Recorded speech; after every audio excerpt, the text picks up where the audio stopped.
Yeah-ke mzawethu-ke sekuphinde yenzeke. Mhlanje siyazingela isilo, sigibele esihlahleni silandela abakwaThusi sifuna ukubathuma uphuthi sithi hhayi wethusi wabaleka kangaka, wabaleka wagibela esihlahleni. Cathi angikwazi mina ukugibela esihlahleni, mana lapho mthusi sixoxe. Hayi ulokhu ebalekile-ke umfokathusi lona ethi hayi wenu, kanti wena yini inkinga yakho? Uthi uZilo hhayi khululeka wena, ngifuna sixoxe nje indaba encanyana, khona indaba engifuna siyixoxe.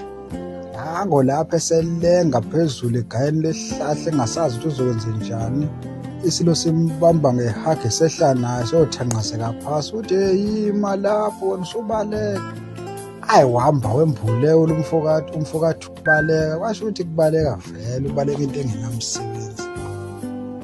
Kwalula kanjalo ube sephenduka isishebo umfokathusi. Kwasho ukuthi hhayi othusi bahleli bekhona iduzane bayi-mob justice.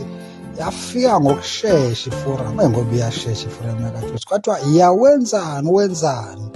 Ukuthi ubizwa ngesilo wena manje usubona ukuthi uzohamba utataba ubamba wonke kumuntu kumthuma uphuthi. Kwathiwa ukhona ubamba umsila, awazi noma ufuna ukuwunqamula noma ufuna ukwenzani, ufake nesandla le phakathi kwemlenze, awazi noma uzama ukubamba amasende noma ufuna ukwenze njani.